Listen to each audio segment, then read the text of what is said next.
Riko, saya sudah bersama dengan penasihat hukum Jessica Kumala Wongso untuk menanyakan poin-poin penting tadi di dalam amar putusan yang memvonis Jessica 20 tahun penjara. Saya ingin mulai dengan tadi Oto Hasibuan. Entahlah, saya mungkin pertama kali melihat Oto Hasibuan. Saya ikut persidangan 32 kali dan Anda begitu emosional, bahkan hampir menangis tadi Anda saat menyatakan bahwa kami akan mengajukan banding. Ya, karena begini, saya sebenarnya terbiasa menang kalah, itu biasa kan. Di tuntutan 20 tahun, sehingga pasti kita udah perhitungkan yang risiko paling buruk ya 20 tahun. Tapi yang saya sangat sedih dan kecewa adalah pertimbangan hakimnya. Pertimbangan hakim ini yang saya melihat seharusnya tidak boleh tendensius begitu gitu. Masa hakim ikut-ikutan menyerang Jessica dengan air mata dan sebagainya? Itu kan nggak boleh dalam satu persidangan. Tadi dikatakan tangisannya palsu, pakai kacamata dan sebagainya. Bagaimana dia tahu itu palsu? Hanya Jessica dan Tuhan yang tahu itu palsu, bukan Pak Binsar gitu. Jadi itu yang saya sangat ya.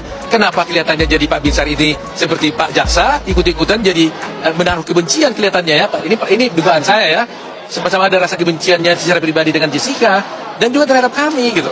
Karena Pak Binsar juga menyinggung-nyinggung tentang advokat, profesi advokat, penegak hukum. Loh, apa urusannya dengan profesi? Kenapa dia menyerang pribadi gitu kan?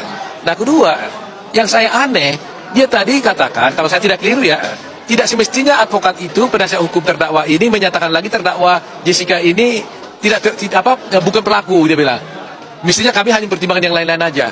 Loh, dengan demikian kalau kita apa gunanya kami di pengadilan kalau kami tidak bisa membela terdakwa?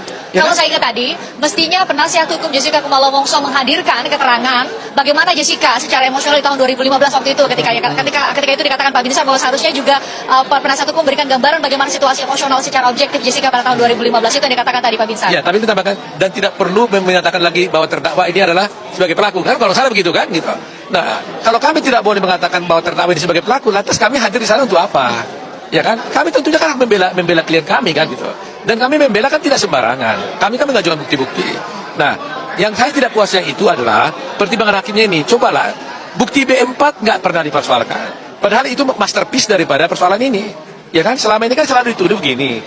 Bahwa Jessica ada menguasai gelas. Gelas itu berisi kopi yang ada cyanida.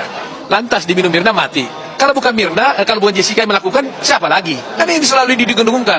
Padahal setelah persidangan, kita sudah bisa lihat, bukan itu pertanyaannya. Pertanyaannya adalah, apakah betul Mirna mati karena cyanida?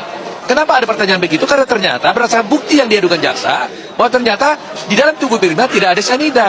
Tapi kita dengar betul tadi di amar putusan majelis hakim yang dibacakan oleh Pak Binsar, saya ingat betul tadi mengatakan bahwa mereka lebih memilih untuk berdasar atas 0,2 mg yang ditemukan pada sampel lambung pada 10 Januari 2016 ketimbang kemudian ada sebutkan tadi mengambil cairan lambung yang diambil 70 menit setelah Mirna meninggal dan hasilnya adalah negatif. Jadi mereka menolak pernyataan dari Pak Bembeng yang mengatakan bahwa itu adalah karena bisa jadi adalah postmortem changing karena ada akibat setelah meninggal muncul cyanida secara alami. Pak Oto.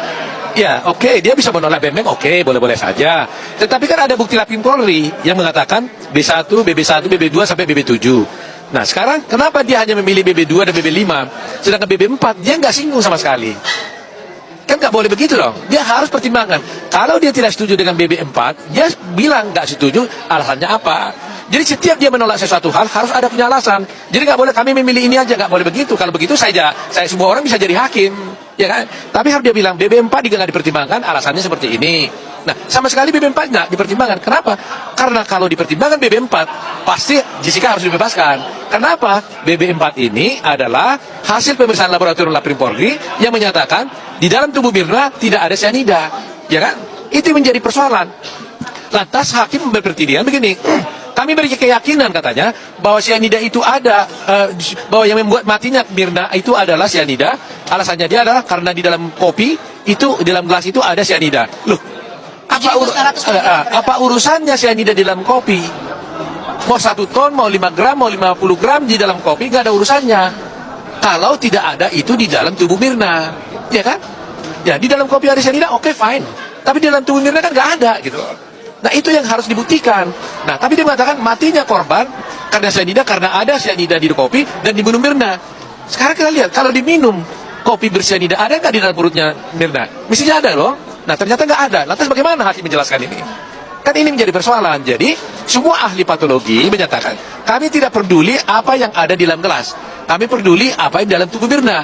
Meskipun Anda katakan bahwa di dalam gelas ada cyanida, tapi kalau di dalam tubuh Mirna tidak ada cyanida, kami nyatakan orang ini bukan mati karena Tapi cyanida. kan Kan tadi, itu. tadi jelas dalam amar putusan dikatakan bahwa semua ahli Anda ditolak.